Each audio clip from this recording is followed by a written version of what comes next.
selama ini kita sebut-sebut namanya paling tidak sehari 5 kali di dalam sholat wajib kita, belum ditambah sunat-sunatnya, belum ditambah zikir-zikirnya, maka kita akan bertemu dengan Allah di rumahnya atas izin dan perkenannya. Kita ingat bagaimana dulu ketika Nabi Ibrahim membangun Ka'bah bersama anaknya Nabi Ismail. Setelah itu Allah berkata, memberi wahyunya, wahai Nabi Ibrahim, panggil semua orang dari penjuru muka bumi ini untuk datang ke sini. Nabi Ibrahim merasa tidak sanggup. Bagaimana aku memanggilnya ya Allah? Aku gak punya HP, katanya. Telepon belum ada, gak ada surat menyurat. Padahal dunia ini begitu luasnya. Bagaimana aku memanggilnya?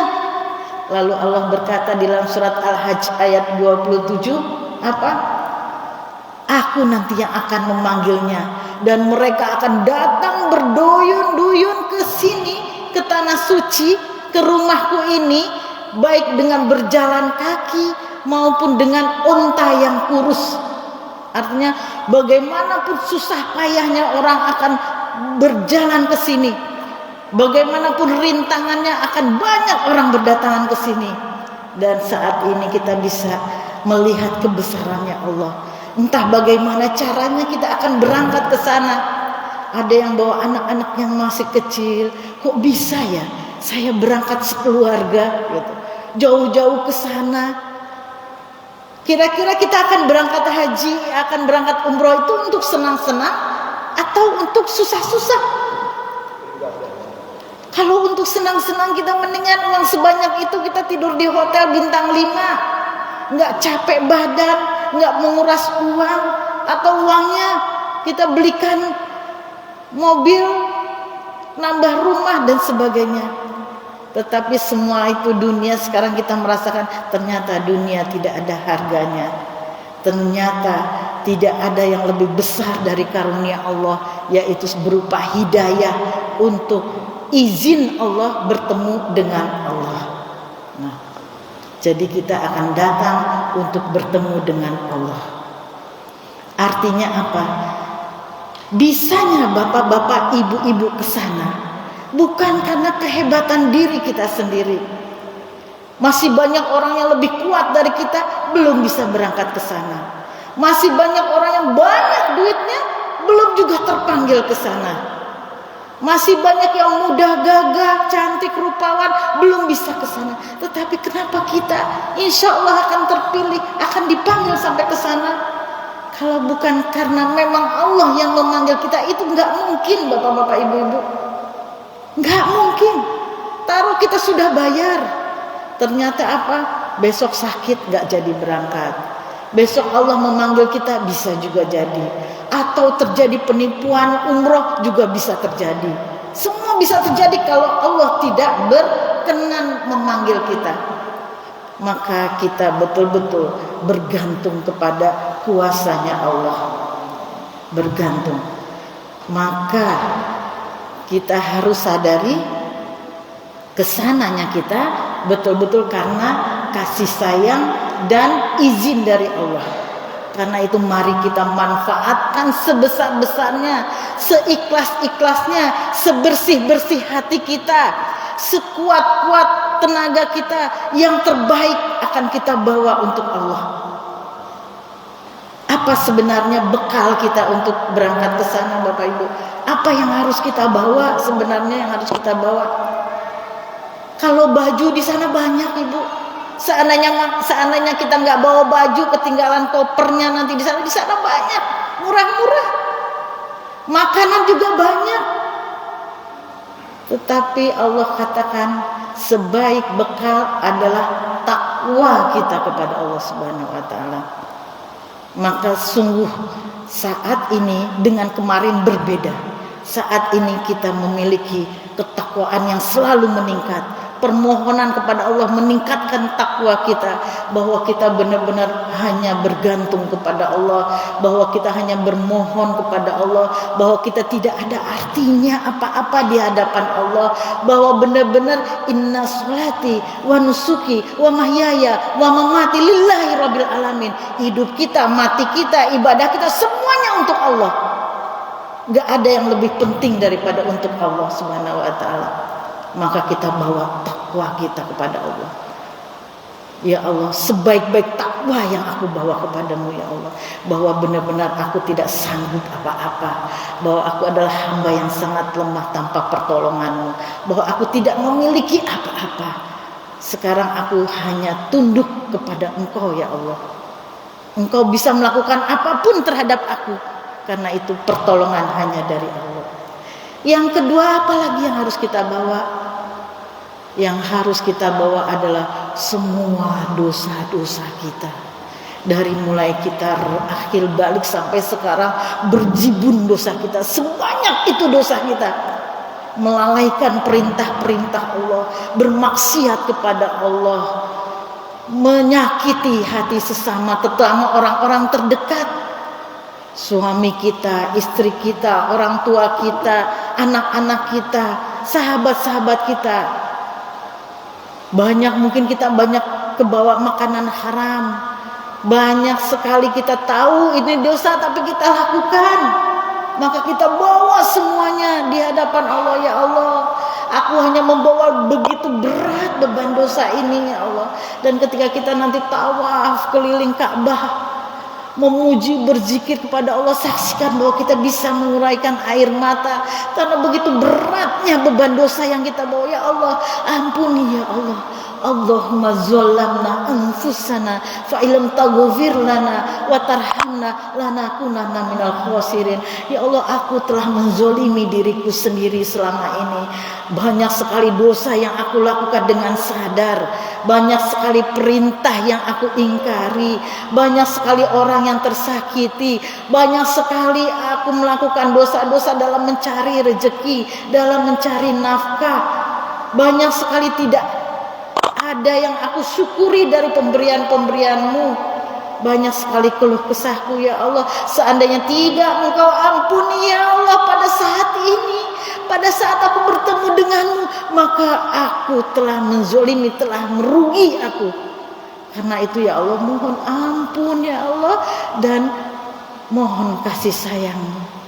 Jangan Engkau kembalikan aku ke Indonesia, ke tanah air, sebelum Engkau ampuni dosa-dosanya. Itu yang harus kita bawa, dosa-dosa kita sendiri.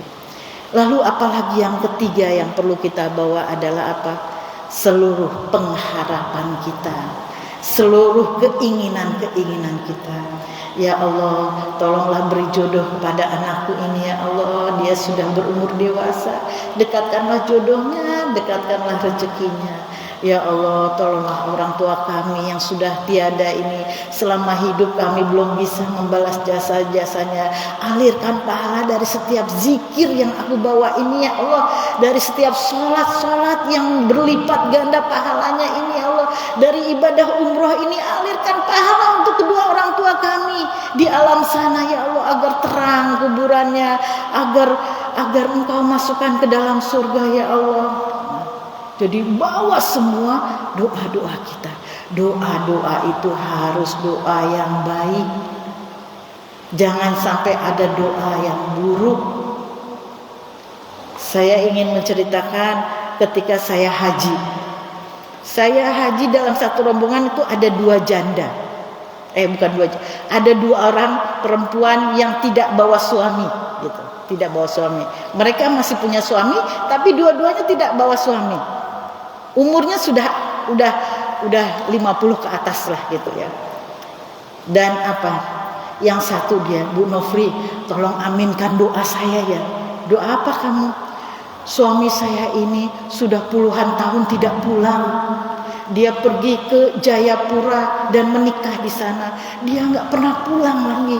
Sudah sekitar puluhan tahun, lebih dari 20 tahun dia bilang. Sudah lebih dari 20 tahun, dari umur dia 30 dia tunggu suaminya. Saya sampai heran, kenapa enggak cerai aja toh Bu. Dia udah lupa sama ibu, dia udah menelantarkan ibu, sudah meninggal. Kenapa ibu nggak tinggalin aja? Kenapa ibu masih berdoa untuk supaya suami ibu pulang? Apa jawabnya? Weh, suami saya tuh ganteng lu Bu Nofri, baiknya minta ampun. Wah, baik orangnya. Apa ya dulu ya saya kasih sayang apa yang belum saya dapat dari dia? Udah semua ibu. Sekarang aja dia mungkin ada sesuatu sehingga dia tidak pulang-pulang lagi. Tapi saya tetap berharap dia pulang. Begitu. Saya, ya Allah, segitu 20 tahun ditinggal, dia masih mengatakan suami saya itu baik banget gitu. Yang kedua, perempuan yang kedua, dia Bu Nofri, saya aminkan doa saya. Apa? Saya itu waktu mau berangkat haji, ini saya sudah melayangkan gugatan cerai kepada suami saya, katanya gitu. Tapi dia belum tahu. Nanti saya pulang haji dia pasti kaget dapat surat cerai. Lah ibu masih serumah? Iya masih serumah. Kenapa minta cerai?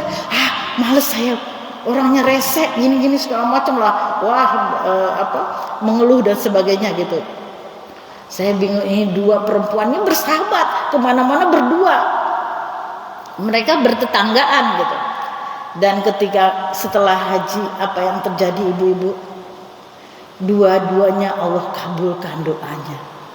Langsung, Bu Nofri, Masya Allah, belum sampai 40 hari saya di rumah, suami saya datang Bu Nofri. Yang dari Jayapura 20 tahun gak datang, gak pulang, datang. Dia sambil burai mata, ya Allah, dikabulkan. Dan apa? Sekarang ketika hari tuanya mereka itu berdua bermesraan, saya nggak bayangkan ibu ini nggak punya anak, dua-duanya nggak punya anak. Yang ibunya pulang dari Papua itu sakit, dan yang ngurusin suaminya ini yang datang. Saya bayangkan kalau si suaminya itu nggak pulang, siapa yang ngurusin ibu ini, gitu kan? Diurusin dengan kasih sayang karena merasa berdosa udah meninggalkan 20 tahun. Betul-betul saya melihat bagaimana seorang suami yang begitu mencintai istrinya yang sudah tidak berdaya. Dicebokin, ditungguin, disuapin sampai akhirnya meninggal dunia si ibu tadi dalam keadaan insya Allah husnul khotimah.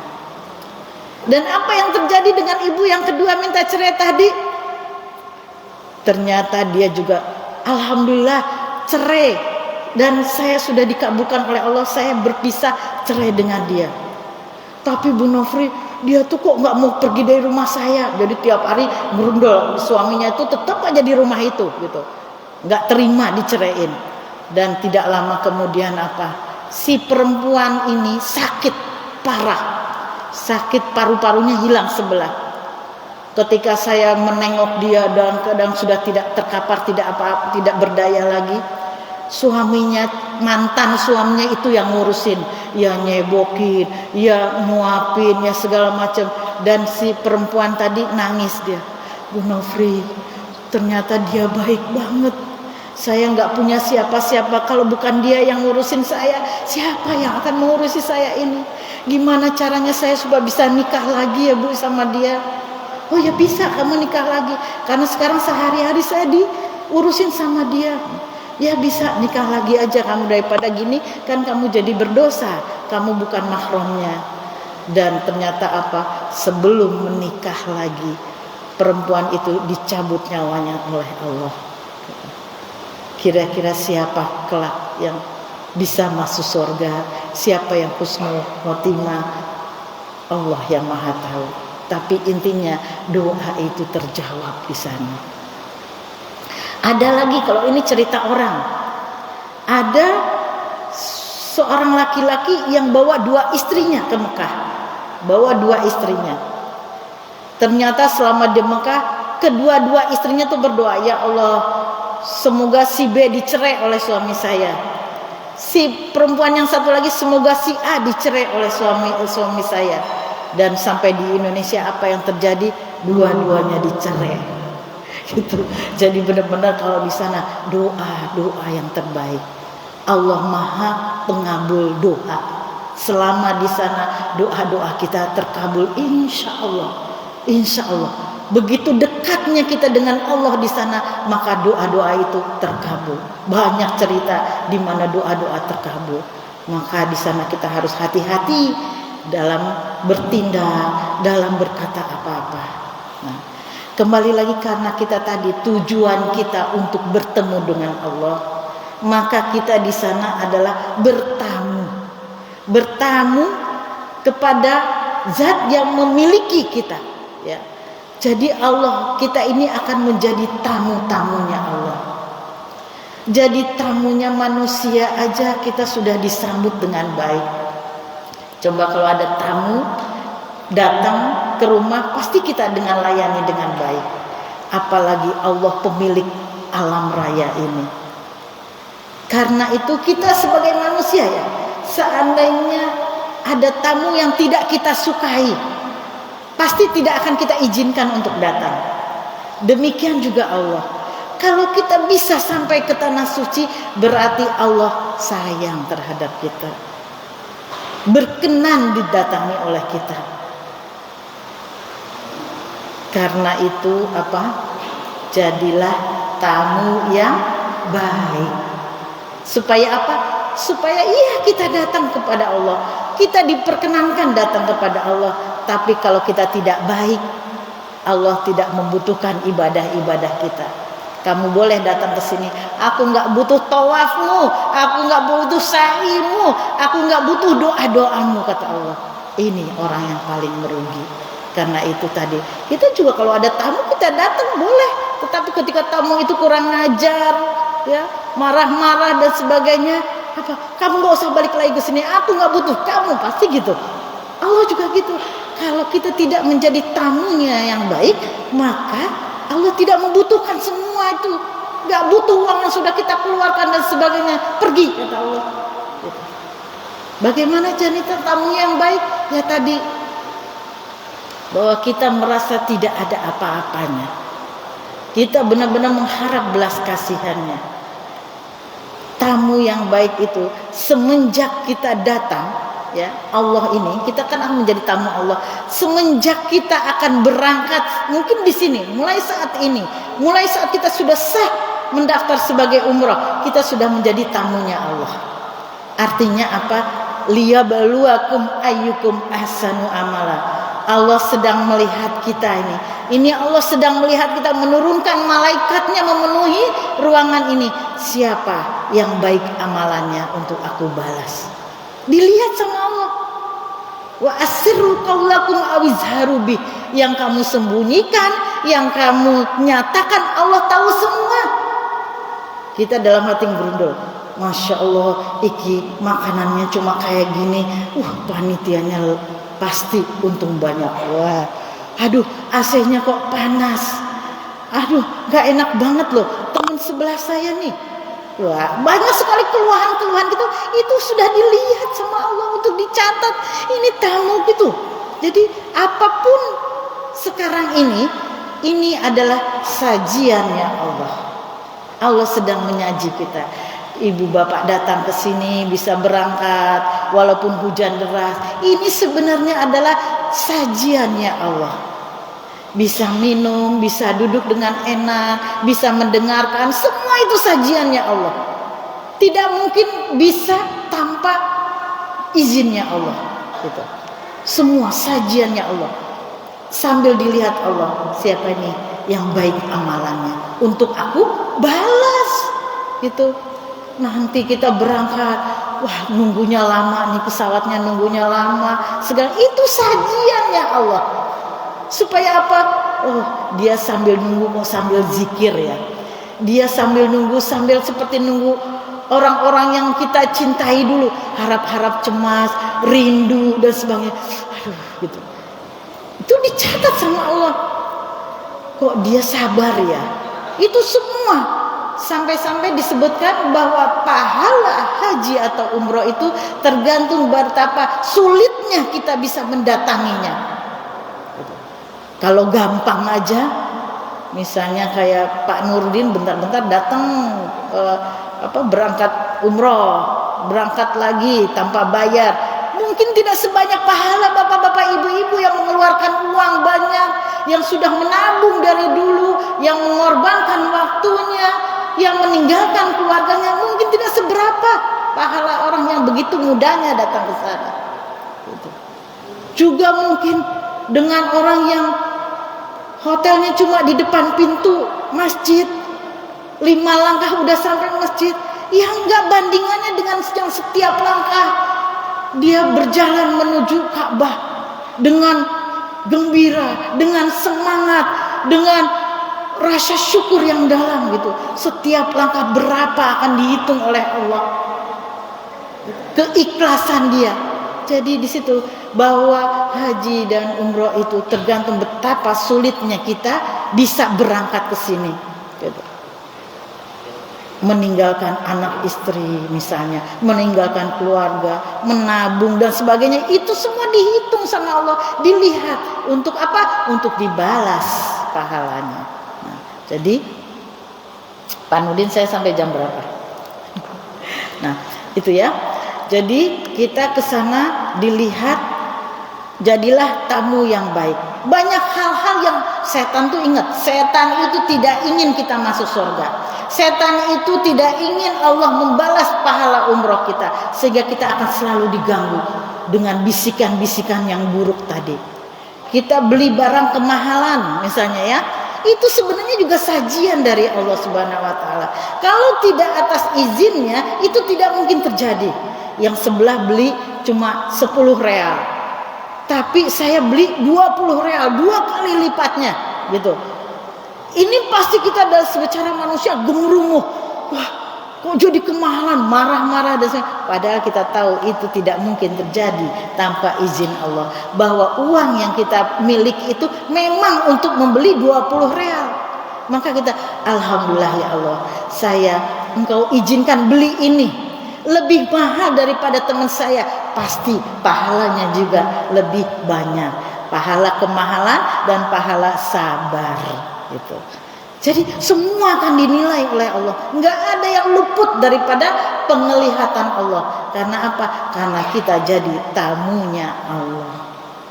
Nanti di sana berdesak-desakan, ya, tawaf berdesak-desakan, sa'i dalam keadaan lelah, nikmati itu. Ya Allah, aku berlelah-lelah, aku berdesak-desakan, aku karena untuk Engkau. Coba untuk siapa lagi? Kalau kita di sini kerja pasti untuk kesenangan, untuk diri kita sendiri, untuk anak-anak. Tapi di sana nggak mungkin apa yang kita lakukan bukan buat Allah. Maka sebaik-baiknya ibadah kita lakukan. Ketika kita mulai Allahu Akbar, ya Allah, ini sholatku yang terbaik ya Allah. Dari semua sholat dari kecil sampai sekarang, mohon Engkau balas, mohon ini jadikan Engkau mencatat aku sebagai penghuni surga. Sholat kita ya Allah, Allahu Akbar, jadikan ini pahala yang menjadikan Engkau berkenan aku masuk surga. Tawaf kita, sa'i kita, Allahumma hajjana hajjan mabrura wa sya'yan sya'yana masykura wa zamban maghfura wa tijaratan lan tabur. Ini doa orang haji dan umroh itu. Ya Allah, jadikan hajiku ini mabrur, Engkau terima, tidak ada cacatnya sama sekali. Juga sa'iku juga Engkau terima. Dan apa? Dan hapus dosa-dosaku ya Allah. Dan terakhir apa? Ini umroh ini adalah perniagaan kita kepada Allah. Kita berdagang kepada Allah, dan kata Allah, orang yang berdagang denganku tidak akan pernah merugi sedikit pun, justru aku akan menggantinya berlipat ganda. Karena itu kita harus tahu keutamaan umroh. Kenapa kita harus umroh? Yang pertama jelas tadi, menghapus dosa-dosa kita ya. Umroh itu menghapus dosa-dosa kita. Kemudian umroh itu menjauhkan kita dari kemiskinan. Artinya apa? Orang sering, kok bolak-balik umroh, mendingan uangnya buat beli, buat bikin masjid, mendingan uangnya buat ngasih fakir miskin, mendingan uangnya untuk modal usaha. Nah, ini yang harus kita harus perbaiki ya. Ini ada bapak ibu bawa anak-anak yang kecil, buat apa itu? Rugi. Anak sekecil itu baru tahu apa. Tapi kata Allah, beda. Jangan kamu akal-akali. Aku lebih mengetahui daripada kamu. Kamu kan aku yang ciptakan.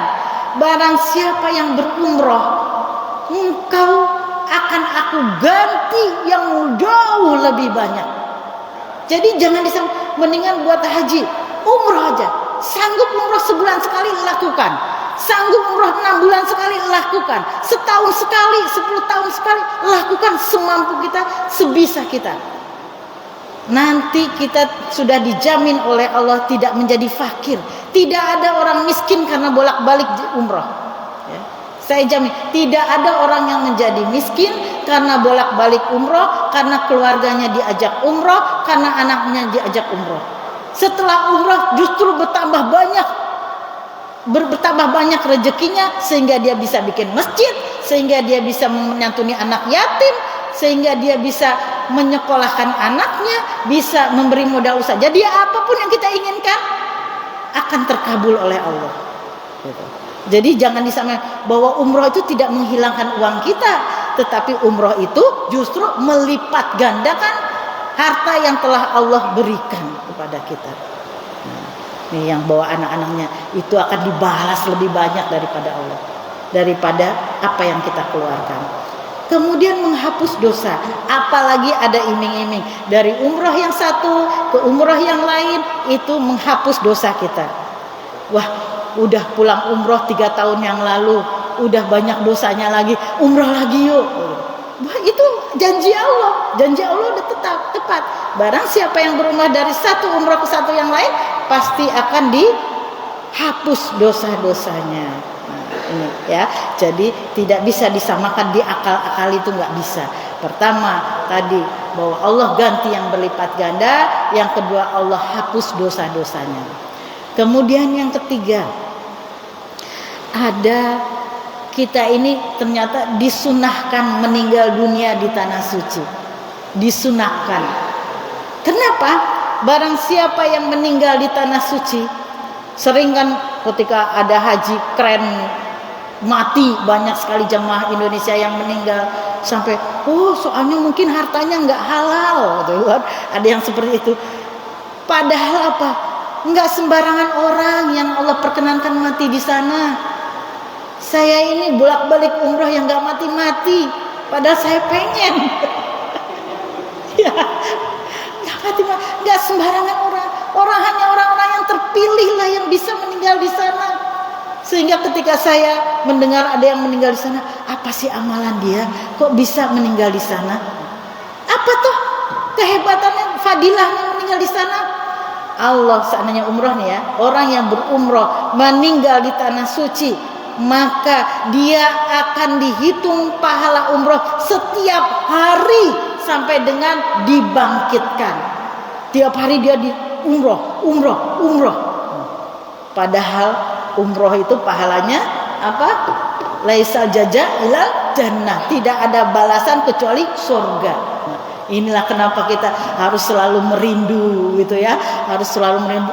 Jangan kita minta mati itu urusannya Allah, tetapi minta yang terbaik, minta husnul khotimah. Dan juga artinya jangan takut. Aduh, anak saya belum nikah, anak saya apa, semua akan diurus oleh Allah gitu.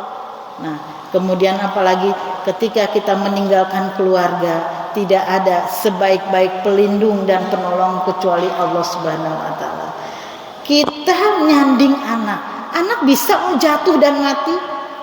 Kita nyanding anak kok bisa kok pergaulan bebas, nauzubillah min zalik misalnya, tetapi orangnya berumroh, anaknya akan dilindungi oleh Allah dan Allah sebaik-baik pelindung bagi keluarganya.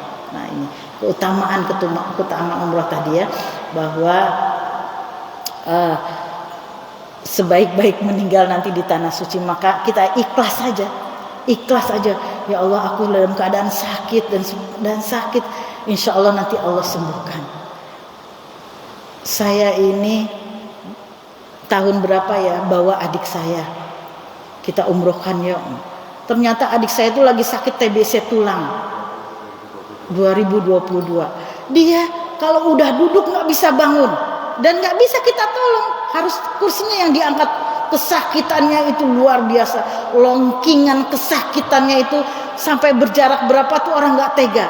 Dipegang, disentuh itu sakit karena TBC tulang dan tulangnya itu sudah nggak ada kelihatan. Jadi kata dokter bisa saja tulangnya hilang dan blok tuh kayak gimana, patah di sini. Semua dokter bilang jangan kamu bawa ke umroh. Sampai keponakan saya kebetulan ada dokter saraf, tante ini kan umroh cuma sunnah, nggak usah lah gitu. Semua dokter bilang ini harus operasi segala macam. Tapi anak adik saya begitu kuat di hatinya, nggak mas, ini panggilan mas, nggak mau aku. Allah kalau sudah memanggil aku, pasti Allah selesaikan masalah-masalahku, dia yakin. Sampai-sampai kalau dia kumat tuh jangan sampai Pak Nurdin tahu ya, takut saya digagalkan, nggak boleh umroh. Jadi seringkali disembunyikan sama dia. Nah, pas berangkat naik kereta dari sini, sepanjang dari Jogja ke Jakarta dia berdiri. Karena apa? Kalau duduk sakit. Terus kemudian di pesawat dia banyak berdiri. Gitu saya udah deg-degan, ya Allah. Salah nggak saya bawa anak ini? Saya nggak. Taunya sampai di tanah suci, dia tawaf, dia sa'i tanpa bantuan sama sekali, tanpa kursi dorong. Dan yang menakjubkannya, ini kenapa Allah melihat keikhlasan, keteguhan dia. Dan yang menakjubkannya, yang sudah divonis harus operasi, akan dipasang besi dan sebagainya, sampai di Indonesia dia sembuh total sekarang. Dan apa, berangkat umroh itu kita umrohin karena dia dalam keadaan waktu itu kan habis COVID, ambruk perekonomiannya. Setelah pulang umroh kaget dia, ordernya dia jual souvenir banyak sekali, kaget dia. Sampai akhirnya anak-anaknya diumrohin.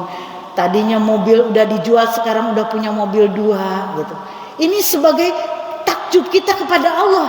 Bukan berarti apa umroh supaya banyak duitnya, umroh supaya apa sehat, minta pun akan dibalas.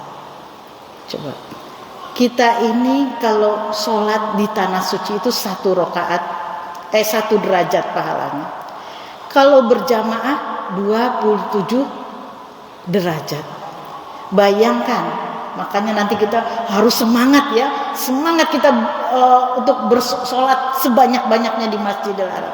Di Masjidil Haram 1 rakaatnya akan dibalas 100.000 kali lipat daripada di tanah air. 100.000 kali lipat. Kalau berjamaah 100.000 kali, 27 kali.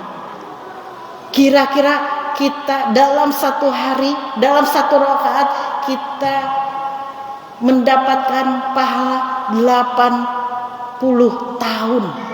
Kalau nggak salah ntar dihitung ya, 100.000 dibanding 100.000 kali 27 dibandingkan sholat di tanah air 1 rakaat 27. Jadi nanti di sana kira-kira derajat sholat kita ratusan ribu tahun daripada sholat di rumah selama kita berumroh. Maka nanti kita semangat untuk sholat berjamaah setiap saat di Masjidil Haram. Dan apa? Kalau kita sakit-sakit dikit, batuk, flu dan sebagainya, berangkat aja. Di sana itu nggak ada yang nggak sakit, nggak ada yang nggak batuk, sambil berdoa sama Allah. Jangan lupa minum air Zam-Zam. Karena katanya air Zam-Zam itu sesuai dengan niat kita. Kalau kita menahan lapar, dia akan menghilangkan lapar. Kalau meninggalkan haus, dia tidak menjadi kita haus. Kalau kita menjadi obat, akan menjadi obat. Gitu. Dan di sana nanti, insya Allah agak panas. Walaupun tidak sepanas kemarin-kemarin, tetapi panas. Maka saya minta kepada Bapak Ibu untuk saling mengingatkan. Kalau sebelum berangkat sholat, ya, kalau ketika kita menunggu jamaah, bukan berangkat, ketika kita di masjid nunggu waktunya sholat, jangan banyak minum. Ya, kalau haus seteguk aja. Nah itu supaya kita nggak ke belakang ke air lagi, karena jauh ke kamar mandinya. Tetapi ketika kita mau pulang ke hotel, kita duduk di depan tabung Zam-Zam itu, di galon itu, minimal 5 gelas. Nggak bayar, di sini mahal, sana nggak bayar. 5 gelas, 2 gelas kenyang, diam dulu. 3 gelas kenyang, 4 gelas, 5 gelas minimal. Yang anget, jangan yang dingin. Sambil berdoa, ya, mukanya kita hapus gini, ya Allah, baguskan akhlakku, baguskan imanku, baguskan perilakuku, hapus dosa-dosaku, sembuhkan aku dari penyakit. Setiap minum berdoa, coba berdoa seglek-glek, alhamdulillah ya Allah, syukuri banyak-banyak ya Allah, ini mukjizatnya air, mukjizatmu, di mana saat itu betapa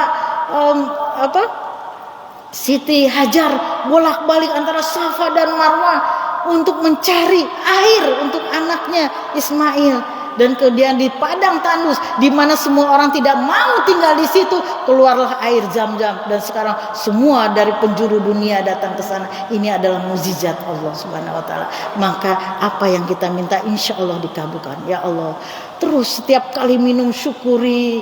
Jadi termasuk mustajab doa-doanya. Doa di ketika minum air Zam-Zam tadi, ya. Demikian yang sedikit ini, mudah-mudahan ada manfaatnya. Semoga kita bisa berangkat ke tanah suci dengan segala kemudahan yang Allah berikan. Semoga Allah mengampuni semua dosa-dosa kita, mengabulkan semua pengharapan-pengharapan kita, kembali ke tanah air dalam keadaan sehat dan mendapatkan pahala makbul. Amin ya rabbal alamin. Wabillahi taufik wal hidayah. Assalamualaikum warahmatullahi wabarakatuh.